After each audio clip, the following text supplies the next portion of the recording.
매일 성경 묵상을 돕는 해설 가이드입니다. 안녕하세요, 묵상 코치입니다. 함께 읽고 나눌 말씀은 시편 85편 1절에서 13절까지 말씀입니다. 바벨론에서 귀환한 이후에 새로운 환난을 겪게 된 이스라엘 공동체가 과거에 베푸신 하나님의 은혜에 기초하여 다시 한번 하나님의 인자와 구원을 간구하는 시입니다.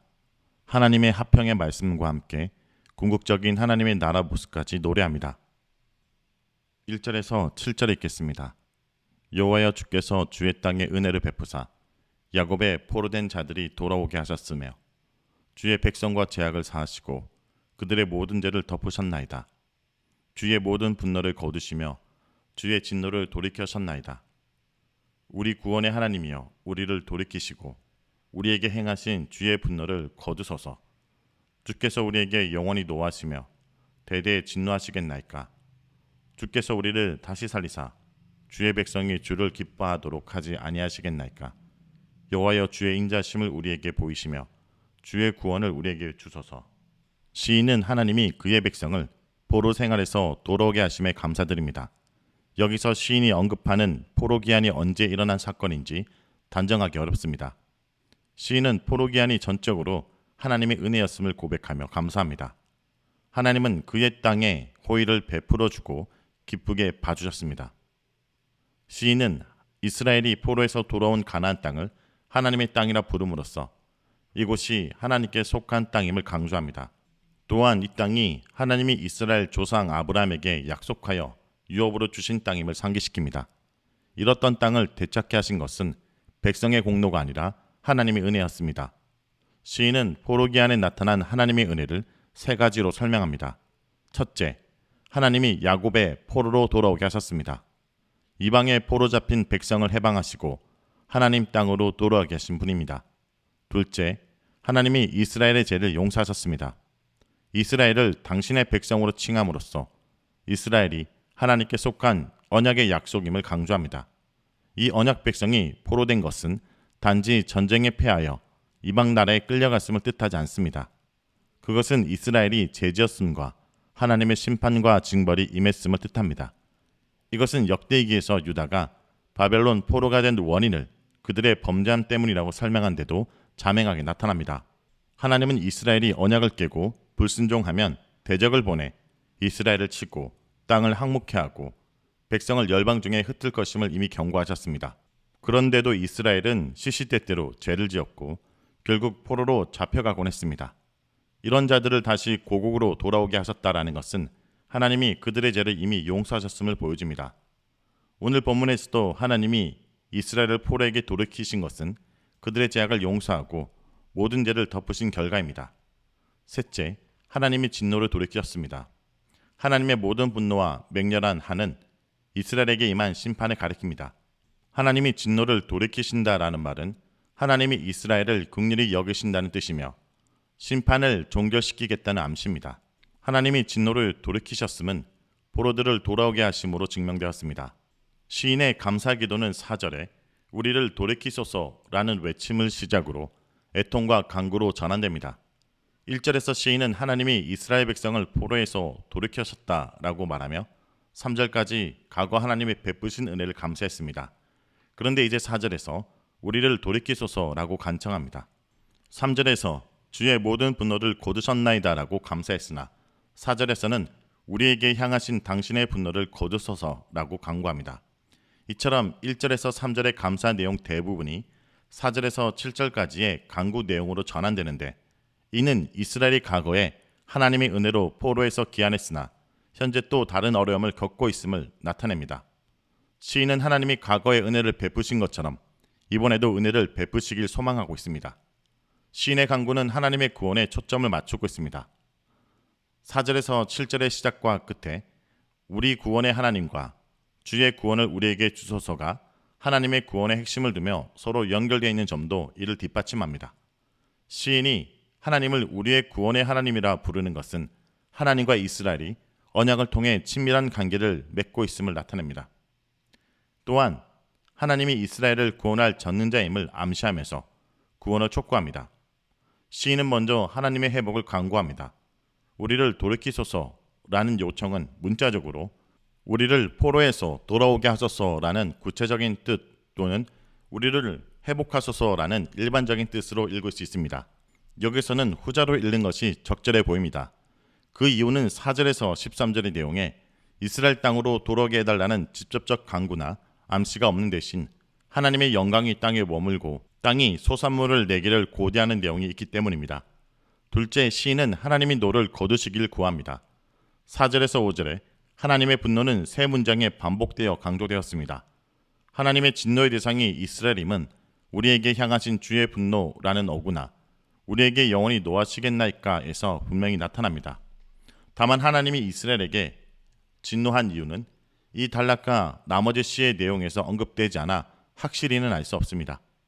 이스라엘을 향한 하나님의 분노가 계속되므로 시인은 하나님이 그의 진노를 영원히 계속하시겠냐고 부르짖으며 분노를 그치시길 간청합니다.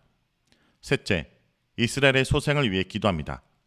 이스라엘의 현재 상황은 죽음을 맞이한 것과 같으므로 이스라엘을 다시 살려 하나님을 기뻐하게 해달라고 시인은 간청합니다. 시인은 이때도 이스라엘을 당신의 백성으로 칭함으로써 하나님께서 이스라엘이 그의 선택하신 언약 백성임을 기억하고 긍휼을 베풀어 주시길 바랍니다. 넷째, 시인은 하나님의 인자심을 통한 구원을 간청합니다. 시인은 하나님의 구원이 이스라엘의 의로움 때문이 아니라 오직 하나님의 인자심에 비롯됨을 제대로 알고 있습니다. 다음은 8절에서 12절입니다. 내가 하나님 여호와께 하실 말씀을 들으니 무릇 그의 백성, 그의 성도들에게 합병을 말씀하실 것이라. 그들은 다시 어리석은 대로 돌아가지 말지로다. 진실로 그의 구원이 그를 경외하는 자에게 가까우니 영광이 우리 땅에 머무르리다.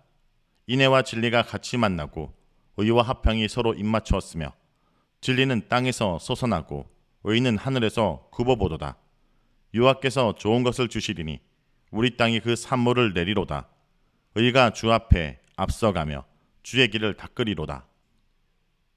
하나님의 응답이 시인을 통해 전달됩니다. 하나님의 응답은 모든 이에게 저절로 임하지 않습니다. 오직 하나님의 백성, 즉 하나님께 신실하고 헌신된 자들에게 임할 것입니다. 하나님의 응답은 그의 백성에게 두려움이 아닌 화평을 전할 것입니다.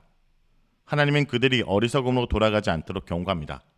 어리석음이란 하나님을 경외하지 않는 데서 출발합니다. 하나님은 그를 경외하는 백성에게 구원으로 곧 응답하실 것입니다.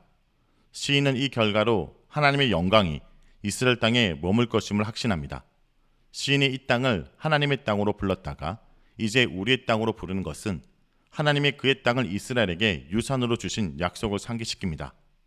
하나님의 구원과 영광이 머무른 땅에는 그의 의로운 통치와 축복이 뒤따를 것입니다. 하나님의 의의 통치는 단순히 공의뿐 아니라 인애, 정의, 의, 화평 등 하나님의 속성이 하늘과 땅의 조화를 이루며 실행되는 통치입니다. 더불어 하나님은 이스라엘에게 좋은 것을 주실 것입니다. 우리 땅이 그 산물을 내리로다 라는 시인의 선언은 하나님이 땅과 그곳에 사는 백성에게 축복을 내리시기를 바라는 간접적인 강구입니다. 학개서에는 땅이 산물을 내는 것과 반대 사항을 기술하고 있습니다. 바벨론 포로기한 자들이 성전 재건을 중단한 후 자기들만 위해 살 때 하늘의 이슬이 그치고 땅의 산물이 그쳤습니다. 하나님이 보내신 가문이 땅만 아니라 산, 곡물, 새 포도주, 올리브 기름, 땅의 모든 소산, 사람, 육축, 손으로 수고하는 모든 일에 임했고 폭풍과 곰팡이와 우박이 내렸고 곡식과 나무의 열매가 맺지 못함으로써 땅의 산물이 그쳤습니다. 오늘 본문에서 땅이 산물을 내는 것의 의미 또한 하나님이 땅을 포함하여 백성과 백성이 소유한 모든 것에 좋은 것을 공급하심을 볼 수 있습니다. 시인은 하나님의 축복 안에서 그의 공의로운 통치가 지속될 것을 고대하며 강구합니다. 자, 여기까지가 시편 85편 1절에서 13절까지 말씀입니다. 오늘 말씀을 통해 우리는 무엇을 묵상하고 적용해야 할까요? 하나님이 과거에 베푸신 은혜를 잊지 않고 기억하여 오늘도 하나님의 은혜를 구하시길 바랍니다. 오늘 시인은 기근이나 가뭄으로 인한 황무한 땅을 보면서 70년의 포로 생활에서 이스라엘 백성을 돌아오게 하신 하나님을 기억합니다. 하나님께서 진노를 거두시고 죄악을 용서하심으로써 약속의 땅이 70년의 쉼을 마치고 다시 소출을 내게 하신 그 은혜를 기억한 것입니다. 성도 여러분, 특별히 오늘 시편 85편을 통해서 이 땅을 위해서 기도하기 원합니다. 이 땅에 하나님의 인자와 진리와 의와 화평이 이루어지도록 기도하기 원합니다. 우리가 사는 이 땅은 어쩌면 신이 말하는 그 땅보다 더 고통스러운 땅입니다.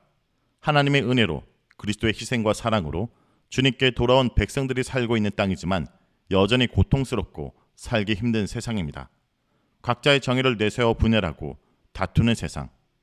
경제적 회복을 위해서 모두가 힘쓰지만 인간의 탐욕으로 가난을 절대 벗어날 수 없는 악한 시스템. 깨어진 가정, 소외된 사람, 삶을 비관하는 사람들, 분노와 혐오가 가득한 세상, 갈등을 조장하고 싸움을 부추기는 세상. 이것이 이 땅의 현재 모습입니다. 오늘 시인의 간구처럼 하나님의 자비와 구원을 다시 한번 의지하면서 우리를 살리셨던 그 하나님의 은혜와 긍휼, 그리스도의 사랑으로 이 땅을 고쳐달라고 간구하는 하루가 되길 간절히 기도합니다.